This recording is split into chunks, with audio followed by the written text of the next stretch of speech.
Hello दोस्तों, विज्ञान में आपका स्वागत है। विज्ञान मतलब फिजिक्स ज्ञान। तो चलिए आगे बढ़ने से पहले मैं कुछ दिखाना चाहता हूँ। और इंग्लिश में अगर वीडियो देखना चाहते हैं तो ऊपर दिए लिंक पे क्लिक करें। आइए। आपने इस तरह के खिलौने या शो पीस देखे होंगे कहीं ना कहीं। इनको देख के बड़ा अजीब लगता है, किस तरह किस खूबसूरती से इसको बैलेंस किया गया है। हमको लगता है कि ये बहुत ही कॉम्प्लेक्स होगा, लेकिन क्या आप मानेंगे अगर मैं कहूँ आपसे ये बहुत आसान है और घर पे बना सकते हैं। देखिए कितना खूबसूरती से ये बैलेंस हुआ है। और कुछ यूज़ नहीं हुआ है इसमें, बस दो फोर्क हैं और एक नीडल है। आप एक टूथपिक भी यूज़ कर सकते हैं।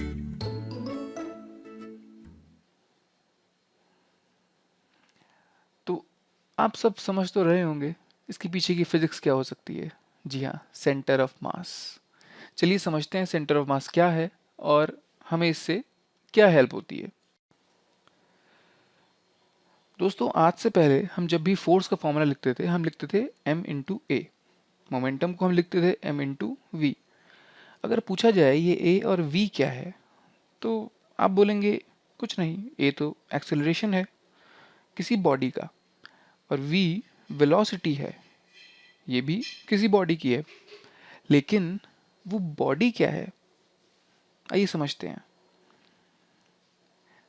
देखिए, अगर ये कार यहाँ से यहाँ तक गई, इस पॉइंट पे ध्यान दीजिए। अगर मान लेते हैं ये डी डिस्प्लेसमेंट मूव करता है और टी टाइम में, तो वेलोसिटी हो जाती है डिस्प्लेसमेंट अपॉन टाइम। अब इस पॉइंट के अलावा आप और कोई भी पॉइंट लेके देखिए, हर पॉइंट असल में डी ही डिस्प्लेसमेंट किया है। इसीलिए फर्क नहीं पड़ता है कि हम कौन सा पॉइंट लेते हैं, हर पॉइंट उतना ही डिस्प्लेसमेंट करेगा उतना ही टाइम में। तो हर पॉइंट की वेलोसिटी v होगी। अब इसको देखते हैं। मैंने फ़ोन को सीधे सीधे फेंका है। इस एनिमेशन से समझते हैं। ये फ़ोन एक प्रोजेक्टाइल किया तो इसने एक पैराबोला बनाया। तो अगर ये पॉइंट मान लेते हैं फ्लैशलाइट थी, तो इस पॉइंट ने एक पैराबोलिक पाथ लेते हुए दूसरी जगह पहुंचा है। अब इसी जगह पे आप और कोई भी पॉइंट ले लीजिए, उसने भी सेम पैराबोलिक पाथ लिया होगा। तो मैंने इस मोशन को लॉन्ग एक्सपोजर शॉट लिया और मैं आपको दिखाता हूँ कि उसका रिजल्ट क्या रहा। ये देखिए, ये एक पैराबोलिक पाथ निकल के आया। अब इस तरह देखिए, अगर मैं फ़ोन को इस तरह फेंकता हूँ तो ये किस तरह का मोशन है। तो ये एनिमेशन हमको वही मोशन लगभग दिखाता है। अब अगर हम इस पॉइंट पे फोकस करें जो कि फ्लैशलाइट है, तो इसने कुछ इस तरह का मोशन किया। और क्या आप देखना चाहेंगे कि लॉन्ग एक्सपोजर शॉट में क्या आया। देखिए, लगभग सेम सी पैटर्न बन के निकल के आया है। तो यानी कि अलग अलग पॉइंट अलग अलग ट्रैजेक्टरी फॉलो करते हैं, तो फिर हम किस पॉइंट को लें, ये अपने आप में एक बड़ी दिक्कत है। क्योंकि हमको ये नहीं पता हम वेलोसिटी क्या लेंगे उस पॉइंट की। अब इस पॉइंट को ध्यान दीजिए, ये ब्लैक डॉट है। हर एक बॉडी में एक ऐसा पॉइंट होता है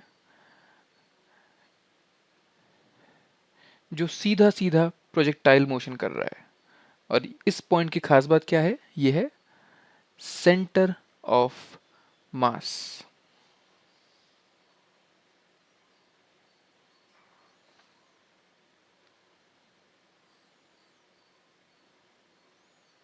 तो सेंटर ऑफ मास इसीलिए खास होता है। ये वो पॉइंट है जहां पर हम उस बॉडी का सारा मास कॉन्सेंट्रेट हुआ हुआ मान सकते हैं। वो बॉडी एक पॉइंट नहीं है, लेकिन फिर भी उस एक पॉइंट पे हम मान सकते हैं कि ये body as a point object behave करती है। अब दूसरा पॉइंट, इस सेंटर ऑफ मास पे जब भी फोर्स लगेगा तो बॉडी एक ट्रांसलेशनल मोशन करेगी।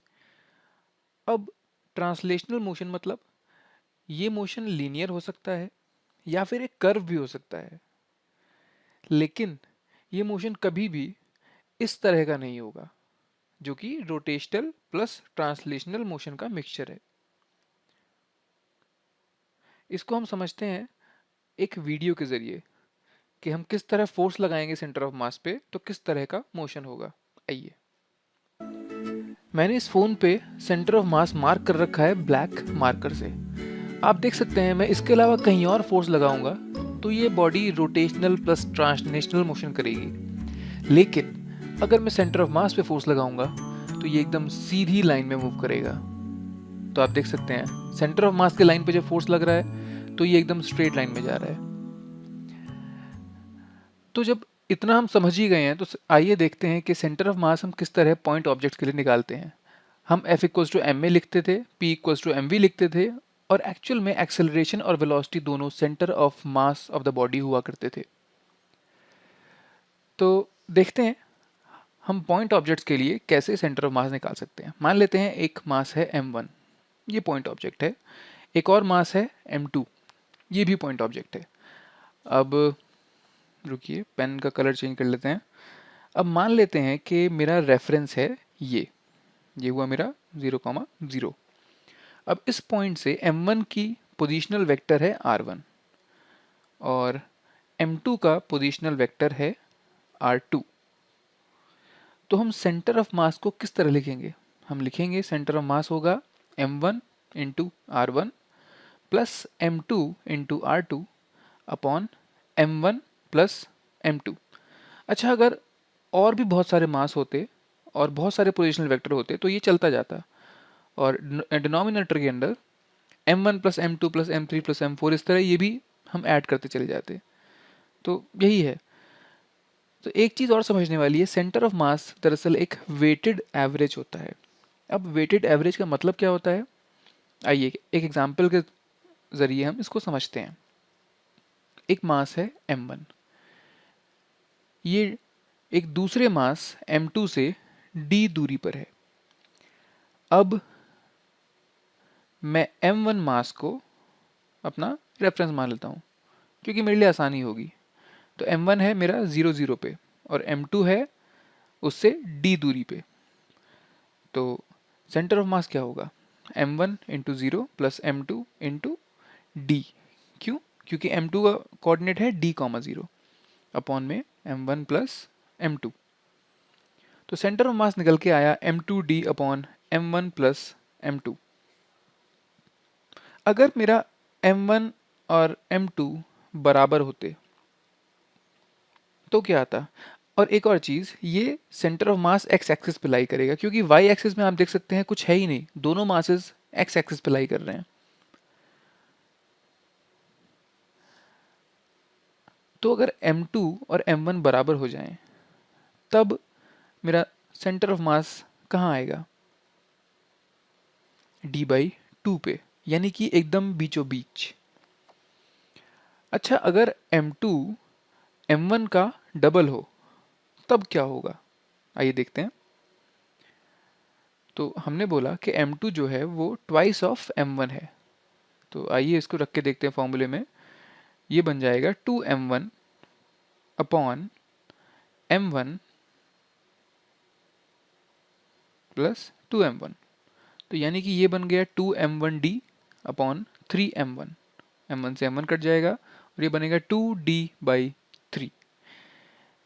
हमको समझ में आ रहा है इससे कि अब ये थोड़ा राइट में शिफ्ट हो गया है, यानी कि m2 के पास चला गया है। और यही होता है वेटेड एवरेज, यानी कि जिस तरफ मास ज़्यादा होता है उस तरफ सेंटर ऑफ मास शिफ्ट हो जाता है।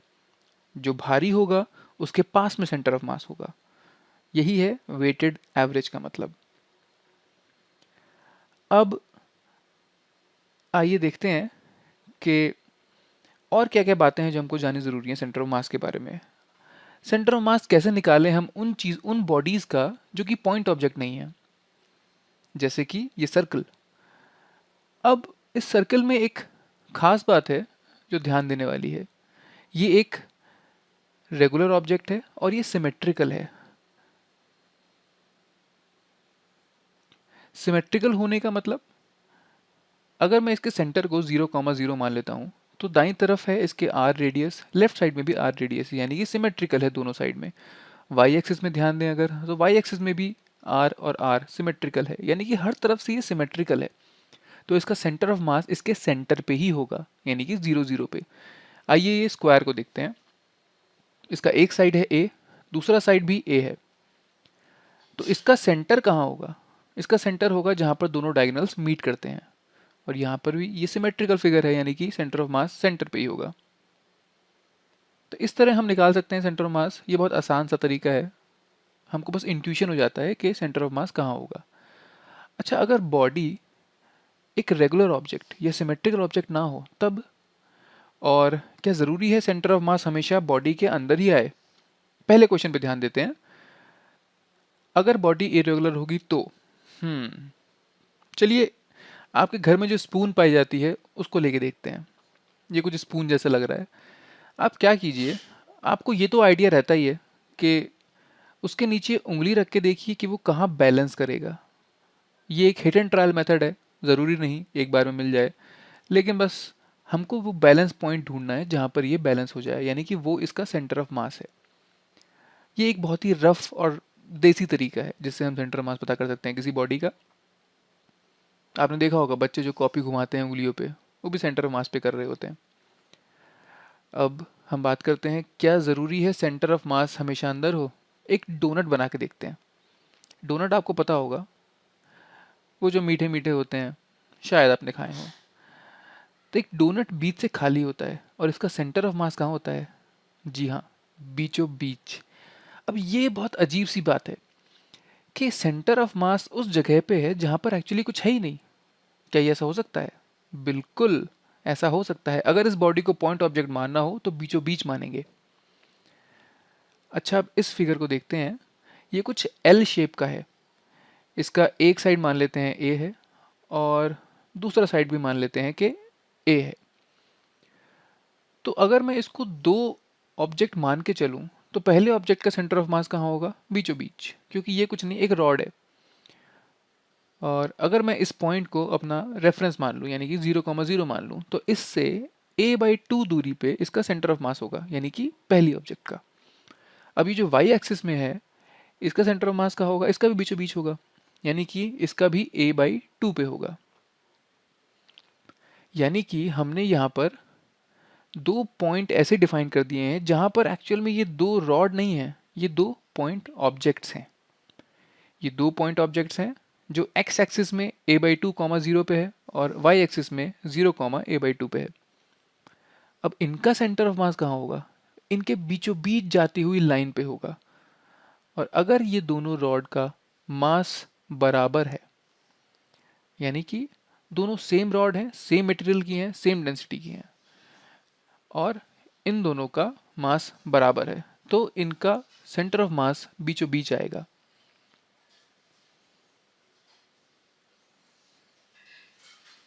इस तरह हम सेंटर ऑफ मास का एक इंट्यूशन बिल्ड करते हैं और ये धीरे धीरे आपको आ जाएगा, बहुत मुश्किल नहीं है।